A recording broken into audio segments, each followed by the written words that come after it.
Hello welcome back to our channel. Girl from nowhere എന്ന സീരീസിന്റെ 2ാം സീസണിലെ 5ാമത്തെ എപ്പിസോഡിന്റെ കഥയാണ് ഇന്ന് കേൾക്കാൻ പോകുന്നത്.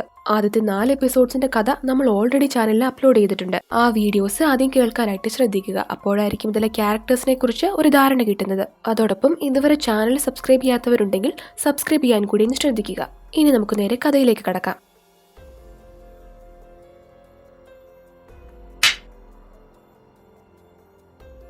Episode 5 SOTUS. Seniority, order, tradition, unity and spirit എന്നാണ് സോട്ടസിന്റെ ഫുൾ ഫോം. എപ്പിസോഡ് 5ന്റെ തുടക്കത്തിൽ ഒരു സ്കൂളിൽ ഫ്രഷേഴ്സ് ഡേ നടക്കുന്നതാണ് കാണിക്കുന്നത്. സീനിയേഴ്സ് അവിടെ പുതുതായി വന്ന കുട്ടികളെ നല്ല രീതിയിൽ തന്നെയാണ് വെൽക്കം ചെയ്യുന്നത്. അപ്പോൾ നമ്മളെ നാനോയുടെ വോയിസ് ഓവർ കേൾപ്പിക്കുകയാണ്. അവൾ ചോദിക്കും, കൈമാറ്റം ചെയ്യപ്പെട്ട ഒന്നായതുകൊണ്ട് മാത്രം നിങ്ങൾ എപ്പോഴെങ്കിലും എന്തെങ്കിലും ചെയ്തിട്ടുണ്ടോ? ചിലപ്പോൾ നമുക്ക് തന്നെ മനസ്സിലാകില്ല എന്താണ് നമ്മൾ കൈമാറുന്നത് എന്ന്. കുറേ ആളുകൾ ഇതിനെ ട്രഡീഷൻ എന്ന് വിളിക്കും. അതും അവർ ഡീസൻറ്റ് എന്നൊരു വാക്കുകൂടി അതിനു മുന്നിൽ ചേർക്കും. ശരിക്കും അതൊക്കെ ഡീസൻ്റ് ആണോ എന്ന് നാനോ ചോദിക്കുകയാണ്. ആ സീൻ അവിടെ കട്ടാകും. നെക്സ്റ്റ് നമ്മളെ മറ്റൊരു സ്കൂളിൽ പുതിയ കുട്ടികൾ വന്നതിൻ്റെ ആഘോഷം നടക്കുന്നത് കാണിക്കുകയാണ്. ഈ പയ്യൻ്റെ പേരാണ് കെഇ. സ്കൂളിലെ സീനിയറാണ്. കെയും ബാക്കി സീനിയേഴ്സും കൂടി ചേർന്നാണ് പുതിയ കുട്ടികളെ വെൽക്കം ചെയ്യുന്നത്. കെയ് അവരോട് പറയും, നമ്മൾ പുതിയ കുട്ടികളെ ഈ സ്കൂളിൽ വർഷങ്ങളായി കൈമാറി വരുന്ന ഒരു ഡീസൻറ്റ് ട്രഡീഷൻ അനുസരിച്ചാണ് സ്വാഗതം ചെയ്യുന്നത്. അപ്പോൾ നിങ്ങളും അടുത്ത തലമുറയിലേക്ക് ഈ ട്രഡീഷൻ ഷെയർ ചെയ്യണം എന്നൊക്കെ പറഞ്ഞു ഒരു ഇൻട്രൊഡക്ഷൻ കൊടുക്കും. അത് കഴിഞ്ഞ് അവൻ കുട്ടികളോട് നിങ്ങൾക്ക് വിശക്കുന്നുണ്ടോ എന്ന് ചോദിക്കും. കുട്ടികളെല്ലാവരും ഒന്നിച്ച് ഉണ്ട് എന്ന് പറയുകയാണ്. അപ്പോൾ കെയ് അവരെ 4 പേരുടെ ഗ്രൂപ്പായി തിരിച്ച് എല്ലാ ഗ്രൂപ്പിനും ഫുഡിൻ്റെ ഓരോ കണ്ടെയ്നേഴ്സ് വെച്ച് കൊടുക്കും. എന്നിട്ട് കുട്ടികളോട് അത് ഓപ്പൺ ആക്കാൻ പറയും. കുട്ടികൾ ഫുഡാണെന്ന് കരുതി തുറന്നു നോക്കുമ്പോൾ അതിൽ നിറയെ അഴുകിയ വേസ്റ്റും പുഴുക്കളുമായിരുന്നു. കെയ് അവരോട് പറയുകയാണ്, നിങ്ങൾക്ക് വിശക്കുന്നില്ലേ, അതെടുത്ത് കഴിച്ചോളൂവെന്ന്. കുട്ടികളാകട്ടെ ഇത് കണ്ട് ആർപ്പോടെ ഇങ്ങനെ ഇരിക്കുകയാണ്. കെയ് ഒരു കുട്ടിയുടെ അടുത്തേക്ക് ചെന്ന് ആ വേസ്റ്റ് എടുത്ത് അവൻ്റെ വായിലേക്ക് തിരികെ വെച്ചു കൊടുക്കും. ആ കുട്ടി അവിടെ തന്നെ അതെല്ലാം വൊമിറ്റ് ചെയ്തിടും. ബാക്കി സീനിയേഴ്സും ഇതിനെല്ലാം സപ്പോർട്ടാണ്. അങ്ങനെ ആ ടാസ്ക് കഴിഞ്ഞു. അടുത്തതായി കെയ് അവരോട് ചോദിക്കുകയാണ്, നമ്മുടെ മോട്ടോ എന്താണെന്ന് അറിയാമോ എന്ന്. കുട്ടികൾ അപ്പോൾ സ്കൂൾ മോട്ടോ പറയും. അത് കേട്ട് കെയ് പറയും, അതല്ല, നമ്മുടെ മോട്ടോ എന്ന് പറയുന്നത് മുതിർന്നവരെ കണ്ടാൽ കാര്യമാക്കേണ്ടതില്ല, പക്ഷേ ഒരു സീനിയറിനെ കണ്ടാൽ നിങ്ങൾ തീർച്ചയായും ബഹുമാനിക്കണം എന്നതാണെന്ന്. സീനിയേഴ്സ് എന്ത് ഓർഡർ ഇട്ടാലും നിങ്ങളത് ഫോളോ ചെയ്യണമെന്ന് കെയ് പറയും. അത് കഴിഞ്ഞ് കെയ് അവിടേക്ക് ഒരു സോങ് എഴുതിയ ബോർഡ് കൊണ്ടുവരികയാണ്. ആ പാട്ട് പാടാനും അതിനകത്ത് ഡാൻസ് കളിക്കാനും അവൻ പറയും. ആദ്യം സീനിയേഴ്സ് ആ പാട്ടും ഡാൻസും കാണിച്ചു കൊടുക്കുവാണ്. മോശമെന്ന് പറഞ്ഞാൽ വളരെ മോശമായ അസഭ്യം നിറഞ്ഞ ഒരു പാട്ടും അതിലേറെ വൃത്തികെട്ട ഡാൻസ് സ്റ്റെപ്സുമാണ് അവർ കളിച്ചു കാണിക്കുന്നത്. കുട്ടികളെല്ലാവരും ഇതൊക്കെ കണ്ട് ആകെ വല്ലാണ്ടായിരിക്കുകയാണ്. കായ് അവരോട് ഡാൻസ് കളിക്കാൻ പറയും. അപ്പോൾ കുട്ടികൾ പറയും തങ്ങൾക്ക് ഇതെങ്ങനെയാണ് കളിക്കേണ്ടത് എന്ന് അറിയില്ല എന്ന്. അപ്പോൾ കെയ് എങ്കിലൊക്കെ സാരമില്ല, നമുക്ക് ഗെയിം ചേഞ്ച് ചെയ്യാമെന്ന് പറഞ്ഞ് മറ്റൊരു ഗെയിം കൊണ്ടുവരികയാണ്. അത് ഇതിനേക്കാളും വൃത്തികെട്ട ഒരു ഗെയിമാണ്. ദ ഹ്യൂമൻ സെന്റിപീഡ് എന്നാണ് അതിന്റെ പേര്. കെയ് പറയും, ഇതാണ് നമ്മുടെ സ്കൂളിന്റെ അഭിമാനമായ വെൽക്കമിംഗ് ആക്ടിവിറ്റി എന്ന്. എല്ലാവരും ഈ ചിത്രത്തിൽ കാണുന്നത് പോലെ അറേഞ്ചായി നിൽക്കണം. നിങ്ങളുടെ യൂണിറ്റ് എങ്ങനെയുണ്ടെന്ന് നോക്കാമെന്ന് കൈ പറയുകയാണ്. അപ്പോൾ ആ ഇരിക്കുന്ന കുട്ടികളുടെ കൂട്ടത്തിലുള്ള ഒരു പെൺകുട്ടി പൊട്ടിച്ചിരിക്കാൻ തുടങ്ങും. നമുക്ക് വളരെ പരിചയമുള്ള ചിരിയാണത്. അത് മറ്റാരുമല്ല, നമ്മുടെ നാനോയാണ്. അവളും ആ സ്കൂളിൽ അഡ്മിഷൻ എടുത്തിരിക്കുന്ന ന്യൂ സ്റ്റുഡൻ്റ് ആണ്. ഇനി കെയ്ക്ക് എന്തൊക്കെ സംഭവിക്കുമെന്ന് നമുക്ക് നോക്കാം. നാനോ എണീറ്റ് നിന്ന് ചോദിക്കും, നിങ്ങൾ ഇതെന്താണോ ചെയ്യുന്നത്, ഇത് അതിക്രമമാണെന്ന്. കെയ് അത് കേട്ടിട്ട് ചിരിച്ചുകൊണ്ട് ബാക്കിയുള്ളവരോട് ചോദിക്കും, നിങ്ങളിൽ ആരെങ്കിലും നാനോ പറഞ്ഞതിനോട് യോജിക്കുന്നുണ്ടോ എന്ന്. എല്ലാവർക്കും സീനിയേഴ്സിനോടുള്ള പേടി കാരണം ആരും കൈപൊക്കില്ല. പക്ഷെ അവനെ അത്ഭുതപ്പെടുത്തിക്കൊണ്ട് മറ്റൊരു പെൺകുട്ടി കൂടി കൈപൊക്കും. അത് യൂറി ആയിരുന്നു. അവളും ഈ സ്കൂളിലേക്ക് എത്തിയിട്ടുണ്ട്. നാനോ അപ്പോൾ യൂറിയെ ഒന്ന് നോക്കുകയാണ്. യൂറി അവിടെ ഉണ്ടെന്ന് നാനോയ്ക്ക് അറിയില്ലായിരുന്നു എന്ന് തോന്നുന്നു. യൂറി ഒരിക്കൽ മരിച്ചതായിരുന്നു. അപ്പോഴാണ് യൂറിയുടെ വായിലേക്ക് നാനോയുടെ ബ്ലഡ് ചെല്ലുന്നത്. യൂറിയുടെ ശരീരത്തിൽ അവളുടെ ബ്ലഡ് കലർന്നതും യൂറിക്ക് വീണ്ടും ജീവൻ വെച്ചു. നാനോയുടെ ഇതുപോലത്തെ പവേഴ്സ് അവൾക്കും ലഭിച്ചു. നാനോയെ അവൾ ഫോളോ ചെയ്യുന്നുണ്ടായിരുന്നു. നാനോ ചെയ്യുന്ന പോലെ അവളും നാനോയ്ക്കൊപ്പം ചെയ്യുന്നുണ്ട്. മിനിയെ ആത്മഹത്യ ചെയ്യിച്ച ശേഷം യൂറി ലിഫ്റ്റ് ഇറങ്ങി വന്ന് നാനോയെ മീറ്റ് ചെയ്തിരുന്നു. അവൾ നാനോയോട് തനിക്ക് പുതുജീവൻ തന്നതിന് നന്ദി പറയും. എനിക്ക് നിന്റെ കൂടെ നിന്ന് കുറച്ചുനാൾ ട്രെയിനിങ് എടുക്കണം, നിന്റെ കയ്യിൽ നിന്നും എനിക്ക് ഒരുപാട് പഠിക്കാനുണ്ട് എന്നൊക്കെ പറഞ്ഞാണ് യൂറി നാനോടൊപ്പം ഇങ്ങനെ നടക്കുന്നത്. നാനോയെ പോലെ അല്ല യൂറി. അവളൊരു ദാക്ഷിണ്യവും ഇല്ലാത്തവളാണെന്ന് നമ്മൾ മിനിയുടെ കാര്യത്തിൽ കണ്ടതാണല്ലോ. ഇനി യൂറി കൂടിയുള്ള സ്ഥിതിക്ക് ആ പയ്യന്റെ കാര്യത്തിൽ തീരുമാനമാകും. യൂറിക്ക് പവേഴ്സ് എല്ലാം നാനോ അറിയാതെ കിട്ടിയതാണല്ലോ. അപ്പോൾ നാനോയ്ക്ക് അതിലൊരു പ്രോബ്ലം ഉള്ളതുപോലെയാണ് നമുക്ക് ഫീൽ ചെയ്യുന്നത്. കെയ് പറയും, ഇവിടെ ആരും അതിക്രമങ്ങളൊന്നും കാണിക്കുന്നില്ല, സീനിയർ ജൂനിയർ എന്ന കാര്യം മാത്രമേ ഉള്ളൂ എന്ന്. സീനിയേഴ്സിൻ്റെ ഓർഡർ അനുസരിക്കാത്ത ജൂനിയേഴ്സിന് പണിഷ്മെൻറ്റ് കൊടുക്കുന്നതിൽ ഒരു തെറ്റുമില്ല. അതുകൊണ്ട് നിങ്ങൾ നിങ്ങളുടെ ഷർട്ട് വേഗം ഊരുമെന്ന് അവൻ ഓർഡർ ഇടുകയാണ്. നാനോയും യൂറിയും ഒരു മടിയുമില്ലാതെ പുച്ഛത്തോടെ അവരുടെ ഷർട്ട് അഴിച്ചു കളയും. കെയ് അവിടെ ഇരുന്ന ബാക്കിയുള്ള കുട്ടികളോടും ഷർട്ട് അഴിക്കാൻ പറയും. എന്നിട്ട് അവൻ ഒരു വഷളൻ ചിരിയോടെ എല്ലാവരുടെയും ഫോട്ടോ എടുക്കും. അങ്ങനെ ഇന്നത്തെ കായുടെ ആഘോഷമെല്ലാം കഴിഞ്ഞു. കുട്ടികളെയെല്ലാം അവൻ പറഞ്ഞു വിടും. സേഫായി വീട്ടിലേക്ക് പോണേ എന്നൊക്കെ പറഞ്ഞാണ് അവൻ അവരെ യാത്ര അയക്കുന്നത്. ഈ സമയം പ്രിൻസിപ്പൽ അവിടേക്ക് വരികയാണ്. കെയ് നടത്തിയ റാഗിങ്ങിൻ്റെ വീഡിയോസ് അദ്ദേഹത്തിന് ആരോ അയച്ചു കൊടുത്തിരുന്നു. അതേക്കുറിച്ച് ചോദിക്കാനാണ് അദ്ദേഹം വന്നത്. കെയ് പറയും, കുട്ടികൾ വാശി കാണിക്കുകയായിരുന്നു, അതാ ഇങ്ങനെയൊക്കെ ചെയ്തത് എന്ന്. പ്രിൻസിപ്പാൾ അപ്പോൾ പറയും, അവരോട് നീ എന്തു വേണേലും ചെയ്തോ, അതല്ല പ്രശ്നം. ഈ വീഡിയോ പബ്ലിക്കിലേക്ക് എങ്ങാനും പോയാൽ അത് സ്കൂളിന് വലിയ പ്രശ്നമായിരിക്കും. അതുകൊണ്ട് ഇങ്ങനത്തെ വീഡിയോ ഒന്നും ഒരിക്കലും ലീക്ക് ആകരുതെന്ന് പറഞ്ഞിട്ട് അദ്ദേഹം അവിടെ നിന്ന് പോവുകയാണ്. നെക്സ്റ്റ് യൂരിയെ കാണിക്കുകയാണ്. നാനോ അവളുടെ അടുത്തേക്ക് ചെല്ലും. യൂരിയാണ് മുന്നേ കാണിച്ച ആ വീഡിയോ ലീക്കാക്കിയത്. നാനോ അവളോട് ചോദിക്കും, നിനക്ക് എന്താണ് വേണ്ടത് എന്ന്. അവൾ പറയും, എനിക്കൊരു ട്രെയിനി ആകണം. ഞാൻ നിന്റെ സ്പോട്ട് ലൈറ്റ് അടിച്ചെടുക്കുമെന്ന് നിനക്ക് പേടിയാണോ എന്ന്.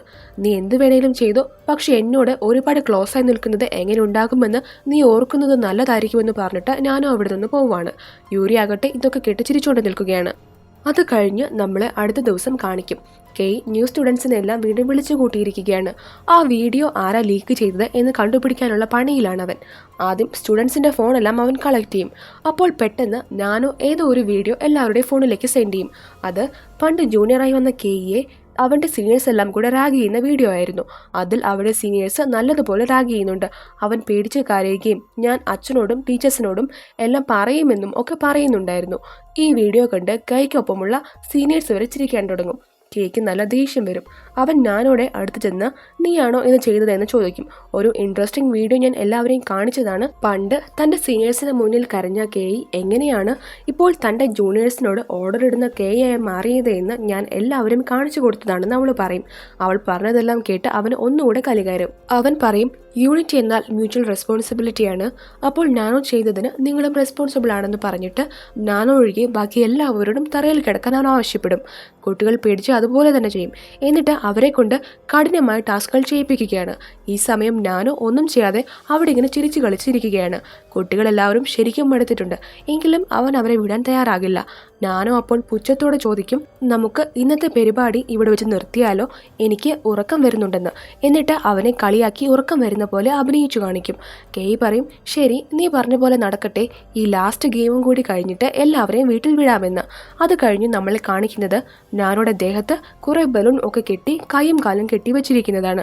നിന്റെ ദേഹത്തെ ഈ ബലൂണെല്ലാം പൊട്ടിച്ചു കഴിഞ്ഞാൽ ഈ ഗെയിം അവസാനിക്കുമെന്ന് കൈ നാനോയോട് പറയും. എന്നിട്ട് അവൻ കുട്ടികളുടെ കണ്ണു കെട്ടി അവരുടെ കയ്യിൽ ബേസ്ബോൾ ബാറ്റ് കൊടുത്തിട്ട് ബലൂൺ അടിച്ചു പൊട്ടിക്കാൻ പറയും. അവർക്കാർക്കും കണ്ണു കാണാൻ പറ്റാത്തത് കൊണ്ട് നാനോയുടെ ദേഹത്തൊക്കെയാണ് അടി കൊള്ളുന്നത്. പക്ഷെ അടി കൊണ്ടിട്ടും ഞാൻ പൊട്ടിച്ചിരിക്കുകയാണ്. കൈക്ക് അത് കണ്ട് ദേഷ്യം വരും. കുട്ടികൾ മാറി മാറി അടിച്ചിട്ടും അവൾ ചിരി നിർത്തുന്നില്ല. ദേഷ്യം വന്ന കെയ് കാലുകൊണ്ട് അവളുടെ വായിലേക്ക് ചവിട്ടും. എന്നിട്ടും അവൾ ചിരി നിർത്തുന്നില്ല.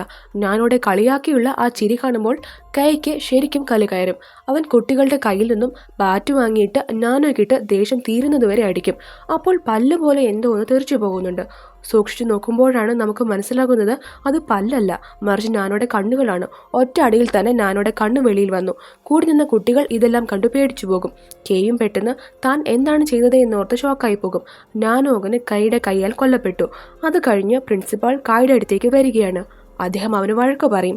കെയ് അപ്പോൾ പ്രിൻസിപ്പാളിനോട് കരഞ്ഞപേക്ഷിച്ച് പറയും, തന്നെ സ്കൂളിൽ നിന്നും പുറത്താക്കരുത്, ഇനി പോകാൻ വേറെ സ്കൂളില്ല എന്ന്. കെയുടെ അച്ഛനും പ്രിൻസിപ്പാളും തമ്മിൽ അടുത്ത ഫ്രണ്ട്സ് ആയിരുന്നതുകൊണ്ട് ഈ കാര്യം കവറപ്പ് ചെയ്തോളാമെന്ന് അദ്ദേഹം ഏൽക്കും. പക്ഷേ അതിനു പകരം കെയ് ഈ സ്കൂളിൽ നിന്നും പോകണം. മറ്റു വഴികളൊന്നുമില്ലാതെ അവൻ അതിന് സമ്മതിക്കും. താൻ ചെയ്തു പോയ കാര്യത്തിൽ കെയ്ക്ക് ടെൻഷനും പേടിയും ഒക്കെയുണ്ട്. ആ സീൻ അവിടെ എങ്ങനെ കട്ടാകും. അത് കഴിഞ്ഞ് നമ്മളെ 3 മാസങ്ങൾക്ക് ശേഷമുള്ള കാര്യങ്ങളാണ് കാണിക്കുന്നത്. എപ്പിസോഡിന്റെ തുടക്കത്തിലെ സീൻ കാണിക്കുകയാണ്. അങ്ങ് ദൂരെയുള്ള ഒരു സ്കൂളിൽ ഫ്രഷേഴ്സ് ഡേ നടക്കുകയാണ്. സീനിയേഴ്സ് കുട്ടികളെ നല്ല രീതിയിലാണ് ട്രീറ്റ് ചെയ്യുന്നത്. പഠിക്കുന്നതിൽ എന്തെങ്കിലും പ്രശ്നമൊക്കെ ഉണ്ടെങ്കിൽ നിങ്ങളോട് ചോദിക്കണം എന്നവർ പറഞ്ഞു കൊടുക്കും. അവിടെയാണ് കെയ് ഇപ്പോൾ അഡ്മിഷൻ എടുത്തിരിക്കുന്നത്. സീനിയേഴ്സിൻ്റെ ഒക്കെ പെരുമാറ്റം കണ്ട് കെയ്ക്ക് ഒത്തിരി സന്തോഷമാകും. അവനും തൻ്റെ പാസ്റ്റൊക്കെ മറച്ചു വെച്ചാണ് അവിടെ വന്നിരിക്കുന്നത്. നല്ല രീതിയിൽ തന്നെയാണ് സീനിയേഴ്സിനോടും പെരുമാറുന്നത്. ഓരോ സീനിയേഴ്സിൻ്റെയും അടുത്ത് പോയി അവരെ പരിചയപ്പെട്ട് അവർ സ്റ്റുഡൻസിൻ്റെ കയ്യിൽ ഒരു ചരട് കെട്ടിക്കൊടുക്കും. കെയ് അങ്ങനെ സീനിയേഴ്സിൻ്റെ അടുത്തുകൂടെ ചെല്ലുകയാണ്. അങ്ങനെ ഒരു സീനിയറിൻ്റെ അടുത്ത് എത്തിയപ്പോഴാണ് മുതിർന്നവരെ കാര്യമാക്കേണ്ട, പക്ഷെ സീനിയേഴ്സിനെ എവിടെ കണ്ടാലും ബഹുമാനിക്കണമെന്ന് കെയ് പണ്ട് പറഞ്ഞ കാര്യം പറയുന്നത്. കെയ് അത് കേട്ട് വല്ലാണ്ടാകും. അതാരാണെന്ന് നോക്കാൻ കെയ് തല ഉയർത്തി നോക്കുകയാണ്. നോക്കുമ്പോൾ താൻ കൊന്ന നാനോ അവിടെ ഇരിക്കുന്നു. കെയ് ആകെ പേടിച്ചു പോകും. അന്ന് നാനോ ആണ് ജൂനിയർ എങ്കിൽ ഇന്ന് നാനോ കെയുടെ സീനിയറായി എത്തിയിരിക്കുകയാണ്. കെയ് ചോദിക്കും, നീ മരിച്ചതല്ലേ എന്ന്. നാനോ പറയും, അതൊന്നും എനിക്കറിയില്ല, പക്ഷേ ഇനി മുതൽ നിന്റെ സ്കൂൾ ലൈഫ് നല്ല ഫണ്ണായിരിക്കുമെന്ന കാര്യത്തിന് ഞാൻ ഉറപ്പ് തരാമെന്ന്. അവനത് കേട്ട് പേടിച്ചു പോകും. നാനോ അപ്പോൾ പെട്ടെന്ന് ഒച്ച ഉണ്ടാക്കിയിട്ട് സീനിയേഴ്സിനോട് പറയും, കെയ് തന്റെ ദേഹത്ത് കയറി പിടിച്ചുവെന്ന്. ഞാനൊന്നും ചെയ്തിട്ടില്ല എന്ന് കെയ് അപ്പോൾ തന്നെ പറയും. അത് കേട്ട് ബാക്കി സീനിയേഴ്സ്, നീ ഞങ്ങൾ കള്ളം പറയുകയാണെന്നാണോ പറയുന്നത് എന്ന് ചോദിച്ച് അവനെ പിടിച്ച് തല്ലാൻ തുടങ്ങും. ഞാൻ നാനോയെ ഒന്നും ചെയ്തിട്ടില്ല എന്ന് കെയ് വിളിച്ചു പറയുന്നുണ്ട്. അപ്പോൾ നാനോ പറയും, ഇവനെ കൊണ്ട് കൺഫസ് ചെയ്യിക്കുന്നത് ആരോ അയാൾക്ക് ഞാനൊരു ഗിഫ്റ്റ് കൊടുക്കുമെന്ന്. അത് കേട്ടതും എല്ലാവരും കൂടി കെയിനെ കൊണ്ട് കൺഫസ് ചെയ്യിപ്പിക്കാൻ നോക്കുകയാണ്. അവനെ ഓരോരുത്തരെ മാറി മാറി തല്ലാൻ തുടങ്ങും. അവസാനം ഒരു സീനിയർ ഒരു കല്ലെടുത്ത്, നിന്റെ ബ്ലഡ് ലൈൻ എല്ലാം ഇവിടെ വെച്ച് എൻഡായി പോകട്ടെ എന്ന് പറഞ്ഞ് ഇടിക്കാൻ ഒരുങ്ങിയപ്പോഴേക്കും പേടിച്ച് കായ് താൻ നാനോയോട് മോശമായി പെരുമാറിയെന്ന് സമ്മതിക്കും. പേടിച്ച് അവൻ പാൻറിൽ യൂറിൻ പാസ് ചെയ്തിട്ടുണ്ടായിരുന്നു. അത്രയും ആളുകളുടെ മുന്നിൽ വെച്ച് കെയ് നാണം കേടും. അവരെല്ലാവരും അവന് ചുറ്റും കൂടി നിന്ന് കളിയാക്കുകയാണ്. ആ സീൻ അവിടെ വെച്ച് കട്ടാകും. അത് കഴിഞ്ഞ് സീനിയേഴ്സിന്റെ ബാക്കി റാഗിംഗ് പരിപാടികൾ നടക്കുന്നത് കാണിക്കുകയാണ്. ഇപ്പോഴാണ് ആ സീനിയേഴ്സിന്റെ യഥാർത്ഥ സ്വഭാവം നമുക്ക് മനസ്സിലാകുന്നത്. റാഗിങ്ങിന് അവരും ഒട്ടും പിന്നിലല്ല. റാഗിങ്ങിന്റെ അടുത്ത സ്റ്റേജാണ് സ്റ്റേഷൻ ഓഫ് ഇക്വാളിറ്റി. ഇവിടെ വെച്ച് സ്റ്റുഡൻസിന്റെ ജെൻഡേഴ്സ് സ്വിച്ച് ചെയ്യാൻ പോവുകയാണ്. പെൺകുട്ടികൾ ആണുങ്ങളായി വേഷം കെട്ടണം, ആണുങ്ങൾ പെൺകുട്ടികളായും. അതിന്റെ ഡ്രസ്സും കാര്യങ്ങളുമൊക്കെ സീനിയേഴ്സ് തന്നെയാണ് കുട്ടികൾക്ക് കൊടുക്കുന്നത്. അങ്ങനെ ഓരോരുത്തരും തങ്ങൾക്ക് കിട്ടിയ ഡ്രസ്സും ധരിച്ചുകൊണ്ട് വരും. അടുത്തത് നമ്മുടെ കെയുടെ ചാൻസ് ആണ്. എല്ലാവരും കെയുടെ വേഷം കാണാൻ കാത്തിരിക്കുകയാണ്. കുറെ നേരമായിട്ടും അവൻ വരാത്തത് കൊണ്ട് അകത്തേക്ക് ചെന്ന് നോക്കുമ്പോഴാണ് തങ്ങളുടെ കണ്ണു വെട്ടിച്ച് കെയ് ഓടിപ്പോയെന്ന് സീനിയേഴ്സ് അറിയുന്നത്. എല്ലാവരും കായെ കണ്ടുപിടിക്കാൻ ഓടുകയാണ്. അത് കഴിഞ്ഞ് കെയ് ജീവനം കൊണ്ട് ഓടുന്നത് കാണിക്കുകയാണ്. അവൻ ഓടിപ്പോകുന്നതിനിടയിൽ യൂറിയെ കാണും. അതുകൊണ്ട് പേടിച്ച് അവൻ വീണു പോകും. എന്നിട്ട് വീണ്ടും നോക്കുമ്പോൾ അവളെ ഇട്ട് കാണുന്നുമില്ല. ഈ സമയം സീനിയേഴ്സ് അവനെ കണ്ടുപിടിച്ചു കഴിഞ്ഞിരുന്നു. അവർ അവനെ പിടിച്ചുകൊണ്ടു പോകും. എന്നിട്ട് ഒരു പെണ്ണിനെ ഡ്രസ്സൊക്കെ ഇടിയിപ്പിച്ച് മേക്കപ്പ് ഒക്കെ ചെയ്ത് അവനെ പുറത്തേക്ക് കൊണ്ടുവരും. ആകെ നാണം കെട്ടാണ് അവൻ അവരുടെ മുന്നിലേക്ക് ചെല്ലുന്നത്. സീനിയേഴ്സ് പയ്യന്മാർ അവനെ കളിയാക്കുകയും ഉപദ്രവിക്കുകയും ഒക്കെ ചെയ്യുന്നുണ്ട്. നാനോ ആണെങ്കിൽ ആകെ ദേഷ്യത്തിലിരിക്കുന്ന കെയുടെ അടുത്ത് ചെന്ന് പറയും, നിന്നെ കാണാൻ ക്യൂട്ടായിട്ടുണ്ടെന്ന്. കെയ് ഓടിപ്പോയത് കൊണ്ട് അവന്റെ ഫ്രണ്ട്സിനും ആ വേഷത്തിൽ അവിടെ അത്ര നേരം വെയിറ്റ് ചെയ്യേണ്ടി വന്നു. അവർക്കും അതുകൊണ്ട് അവനോട് ദേഷ്യമാണ്. അപ്പോൾ നാനോ കെയ് പണ്ട് പറഞ്ഞ കാര്യം അവനോട് തിരിച്ചു പറയും. നിങ്ങളിൽ ഒരാൾ തെറ്റ് ചെയ്താൽ ബാക്കിയുള്ളവരും അതിന് റെസ്പോൺസിബിൾ ആണെന്ന്. കെയ് ഓടിപ്പോയതിന് ശിക്ഷയായി എല്ലാവരും പണിഷ്മെന്റ് അനുഭവിക്കണം. അങ്ങനെ ജൂനിയേഴ്സിനുള്ള പണിഷ്മെന്റ് തുടങ്ങി. ഓടിപ്പോകാൻ നോക്കുന്നതിനിടയിൽ കാലിന് പരിക്ക് പറ്റിയതുകൊണ്ട് കെയ്ക്ക് ശിക്ഷയിൽ ഇളവുണ്ട്. ഫിസിക്കൽ ടാസ്കുകളാണ് പണിഷ്മെന്റ് ആയിട്ട് നൽകിയിരിക്കുന്നത്. ഇരുട്ടാകുന്നത് വരെ ഇത് തുടരും. സ്റ്റുഡൻസ് എല്ലാവരും ഒരുപാട് ടയേർഡ് ആയിട്ടുണ്ട്. പക്ഷേ കെയ് ഇതുവരെ ടയേർഡ് ആയിട്ടില്ലല്ലോ എന്ന് ചോദിച്ച് നാനോ അവർക്ക് വീണ്ടും ഓരോ ടാസ്ക് കൊടുക്കുകയാണ്. കെയ്ക്കും അത് കണ്ട് സങ്കടം വരും. കുട്ടികൾക്കാണെങ്കിൽ അവനോടിപ്പോൾ നല്ല ദേഷ്യമാണ്. അങ്ങനെ ടാസ്ക് എല്ലാം കഴിഞ്ഞ് സ്റ്റുഡൻസിനെ വിളിച്ചുകൂട്ടി നാനോ പറയും, നിങ്ങൾ മുതിർന്നവരെ മൈൻഡ് ചെയ്തില്ലെങ്കിലും കുഴപ്പമില്ല, പക്ഷെ സീനിയേഴ്സിനെ ഒരിക്കലും ബഹുമാനിക്കാതെ പോകരുത് എന്ന്. കെയ് പണ്ട് പറഞ്ഞ കാര്യമാണ് നാനോ ഇപ്പോൾ അവരോട് പറയുന്നത്. എന്നിട്ട് കുട്ടികളെ സീനിയേഴ്സിന്റെ കാല് പിടിപ്പിക്കും. അടുത്തത് കെയുടെ അവസരമാണ്. നാനോ പറയും, നിനക്ക് വേണ്ടി ഞാനൊരു സ്പെഷ്യൽ സീനിയറിനെ കൊണ്ടുവന്നിട്ടുണ്ടെന്ന്. നാനോ ഇത് പറഞ്ഞ് ലക്കി എന്ന് പറഞ്ഞ ഒരു നായയെ കൂട്ടിക്കൊണ്ടുവന്ന് കെയോട് അതിന്റെ കാല് പിടിച്ച് നമസ്കരിക്കാൻ പറയും. കെയ് ഇത് കണ്ടിട്ട് താനിത് ചെയ്യില്ല എന്ന് പറയും. പക്ഷെ സീനിയേഴ്സ് എല്ലാവരും കൂടി പേടിപ്പിച്ച് അവനെ കൊണ്ട് ആ നായയുടെ കാല് പിടിപ്പിക്കും. കെയ്ക്ക് അത് ആകെപ്പാടെ നാണക്കേടായി പോകും. അങ്ങനെ അന്നത്തെ പരിപാടിയെല്ലാം കഴിഞ്ഞ് എല്ലാവരും ഉറങ്ങാൻ കിടക്കുകയാണ്. അപ്പോൾ കെയ്ക്കൊപ്പം ഉറങ്ങിയ കുട്ടികൾ അവന്റെ വായ പൊത്തിപ്പിടിച്ചിട്ട് പറയും, നീ കാരണം ഞങ്ങളാണ് പ്രശ്നത്തിലായത്, അതുകൊണ്ട് നാളെ നീ നന്നായിട്ട് നിന്ന് കഴിഞ്ഞാൽ നിന്നെ ഇവിടെ കിടത്താമെന്ന് പറഞ്ഞ് കുട്ടികൾ അവനെ തള്ളി വെളിയിലിടും. കെയ് ഇപ്പോൾ ആ രാത്രിയിൽ തണുപ്പത്തിങ്ങനെ കിടക്കുകയാണ്. അപ്പോൾ അവിടെ അടുത്ത മരത്തിൽ ലക്കിയെയും കെട്ടിയിട്ടിട്ടുണ്ടായിരുന്നു. കെയ്ക്ക് അതിനെ കണ്ട് ദേഷ്യം വന്നിട്ട് അവൻ അതിനെ ഓടിക്കാനും അടിക്കാനും ഒക്കെ നോക്കുകയാണ്. ഈ സമയം ഇതെല്ലാം കണ്ട് നാനോ അവിടേക്ക് വരും. കെയ്, നിനക്ക് എന്താണ് വേണ്ടതെന്ന് അവളോട് ചോദിക്കും. നാനോ പറയും, ജൂനിയർ നാനോയ്ക്ക് എന്താണോ വേണ്ടത് അതുതന്നെയാണ് എനിക്കും വേണ്ടത് എന്ന്. എന്നിട്ട് അവൾ ലക്കിയെ അഴിച്ചുവിടും. ആ നായ ഇരുട്ടിലേക്ക് ഓടിപ്പോകും. അപ്പോൾ ഉടനെ നാനോ, എല്ലാവരും ഓടി വരണേ, കെയ് ലക്കിയെ അഴിച്ചുവിട്ടെ എന്നും പറഞ്ഞ് നിലവിളിക്കാൻ തുടങ്ങും. അത് കഴിഞ്ഞ് ജൂനിയേഴ്സ് എല്ലാം കൂടി ആ രാത്രിയിൽ ലക്കിയെ തപ്പി ഇറങ്ങുകയാണ്. അങ്ങനെ രാവിലെയായി. ലക്കി അവർക്ക് ഇതുവരെ കണ്ടുകിട്ടിയില്ല. നാനോ പറയും, അപ്പോൾ നമുക്കിനി ക്ലാസ്സിൽ പുതിയ നായയെ അപ്പോയിന്റ് ചെയ്യണം. നായയെ റിപ്ലേസ് ചെയ്യാൻ പറ്റിയ ആരെങ്കിലും ഉണ്ടോ എന്ന് ചോദിക്കുമ്പോൾ എല്ലാവരും ഒരേപോലെ കെയെ നോക്കും. സീനിയേഴ്സ് എല്ലാവരും കൂടി കെയെ പേടിച്ച് അവൻ്റെ കഴുത്തിൽ ലക്കിയുടെ ചങ്ങലയിടുകയാണ്. കെയ് തടയാൻ നോക്കുന്നുണ്ടെങ്കിലും അവനെ കൊണ്ട് അതിനൊന്നും കഴിയുന്നില്ല. അവർ അവനെ ഒരു പട്ടിയെ പോലെ നിലത്തിരുത്തും. ജൂനിയേഴ്സ് ഇതെല്ലാം കണ്ടു ചിരിക്കുകയാണ്. നാനോ അവൻ്റെ അടുത്തേക്ക് ചെന്ന് ലക്കിയെ പെറ്റ് ചെയ്യുന്നത് പോലെ അവനെ ആദ്യം പെറ്റ് ചെയ്യും. എന്നിട്ട് ലക്കിയുടെ ടോയ്സ് കാണിച്ചിട്ട് അത് ദൂരേക്ക് എറിഞ്ഞ് ലക്കി ചെയ്യുന്നത് പോലെ കടിച്ചെടുത്ത് കൊണ്ടുവരാൻ പറയും. കെയ്ക്ക് ആകെ വിഷമം വരുന്നുണ്ട്. പക്ഷെ മറ്റു വഴികളൊന്നുമില്ലാതെ അവരെ അനുസരിക്കേണ്ടി വരികയാണ്. അങ്ങനെ ഒരു നായയെ പോലെ അവർ അവനെ ട്രീറ്റ് ചെയ്യും. അതും പോരാതെ നായ്ക്കളെ പോലെ ഇരിക്കാനൊക്കെ പറഞ്ഞ് അവനെ കൊണ്ട് ലക്കിയെ പോലെ കുരപ്പിക്കുകയും ചെയ്യും. കെയ് അപ്പോൾ അപമാനിതനായി അലറി കരയുകയാണ്. അത് കഴിഞ്ഞ് രാത്രിയായപ്പോൾ അവർ കെയ്യെ ഒരു നായക്കൂട്ടിൽ തന്നെ അടച്ചുവെക്കും. കെയ് പുറത്തു കടക്കാൻ നോക്കുന്നുണ്ടെങ്കിലും അതിന് കഴിയുന്നില്ല. അപ്പോൾ നാനോ അവൻ്റെ അടുത്തേക്ക് വന്ന് അവന് കഴിക്കാനായി ഒരു എല്ലിൻ കഷ്ണം ഇട്ടുകൊടുക്കുകയാണ്. കെയ് അത് കൊതിയോടെ കഴിക്കാൻ നോക്കുന്നുണ്ട്. നാനോ പറയും, നിന്റെ സെന്റിപീഡിനെക്കാളിലും ഇങ്ങനെ കഴിയുന്നതാണ് നല്ലത്. നീ ഇതിൽ സാറ്റിസ്ഫൈഡ് അല്ലെങ്കിൽ നിനക്ക് ഇതെല്ലാം വരാൻ പോകുന്ന നിന്റെ ജൂനിയേഴ്സിനോടും ചെയ്യാം. പക്ഷെ അതിന് നീ ഇതെല്ലാം സർവൈവ് ചെയ്യണം എന്നേ ഉള്ളൂ എന്ന്. കെയ് അപ്പോൾ കരഞ്ഞുകൊണ്ട് എന്നോട് ക്ഷമിക്കണമെന്ന് പറഞ്ഞിട്ട് തന്നെ ഇവിടെ നിന്നും തുറന്നു വിടണമെന്ന് അപേക്ഷിക്കുകയാണ്. ഞാനിങ്ങനെയൊന്നും ഒരിക്കലും ചെയ്യില്ല എന്നവൻ പറയും. കെയ് ശരിക്കും പൊട്ടിക്കരയുകയാണ്. നാനോ അപ്പോൾ അവന് വേണ്ട ഫുഡ് വെച്ചിട്ട് അവിടെ നിന്നും പോവുകയാണ്. തുറന്നു വിടുന്നതുമില്ല. പക്ഷെ അവനൊരു പാഠം പഠിപ്പിച്ചു എന്നുള്ള രീതിയിലാണ് അവൾ പോകുന്നത്. കെയ് ആകെ കരഞ്ഞു തളർന്ന് ആ എല്ലും കഷ്ണവും കടിച്ചു തിന്ന് ആ കൂട്ടിൽ വിഷമത്തോടെ കിടക്കുകയാണ്. അപ്പോഴാണ് യൂരി അവിടേക്ക് വരുന്നത്. യൂരിയോട് അവൻ കരഞ്ഞു പറയും തന്നെ ഇവിടെ നിന്നും തുറന്നു വിടണമെന്ന്. യൂരി അത് കേട്ട് അവനെ തുറന്നു വിടും. അവൻ യൂരിയോട് നന്ദിയൊക്കെ പറഞ്ഞ് ഓടിപ്പോവുകയാണ്. അപ്പോൾ നാനോ ഇത് കണ്ടുവന്ന് യൂരിയോട് ചോദിക്കും, നീ എന്താണ് കാണിക്കുന്നത് എന്ന്. യൂരി പറയും, നിന്റെ മെത്തേഡ് ഭയങ്കര സ്ലോ ആണെന്ന്.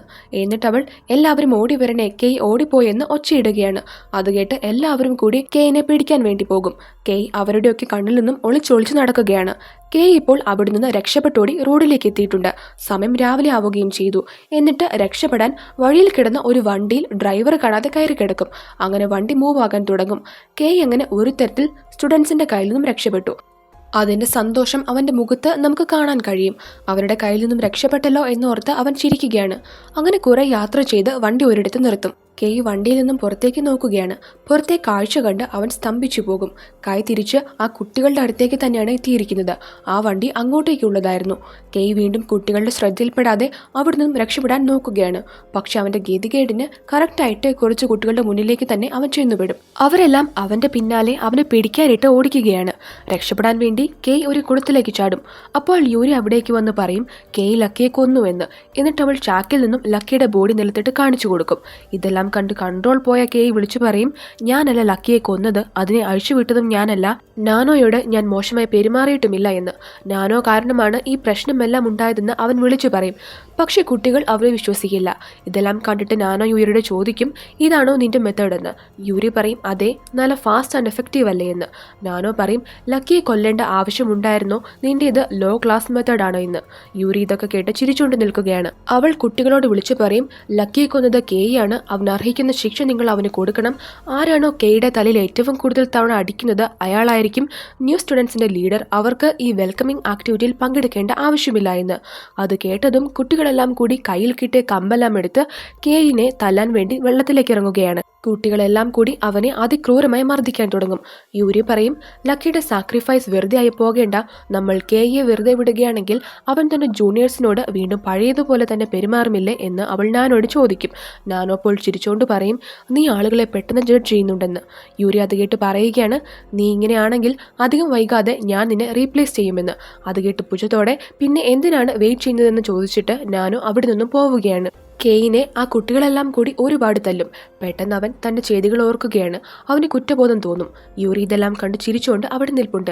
ആ സീൻ കാണിച്ചുകൊണ്ട് എപ്പിസോഡ് 5 അവസാനിക്കുകയാണ്. 5ാമത്തെ എപ്പിസോഡ് എങ്ങനെ ഉണ്ടായിരുന്നു എന്ന് നിങ്ങളുടെ അഭിപ്രായം കമൻറ്റിൽ അറിയിക്കുക. കൂടാതെ ഇതുവരെ ചാനൽ സബ്സ്ക്രൈബ് ചെയ്യാത്തവർ ഇതുപോലെയുള്ള കൂടുതൽ വീഡിയോകൾക്കായി മറക്കാതെ സബ്സ്ക്രൈബ് ചെയ്യുക. വീഡിയോ ഇഷ്ടമായാൽ ലൈക്ക് ചെയ്തും ഷെയർ ചെയ്തും സപ്പോർട്ട് ചെയ്യുക. അപ്പോൾ നമുക്ക് അടുത്ത എപ്പിസോഡുമായി ഉടൻ തന്നെ കാണാം.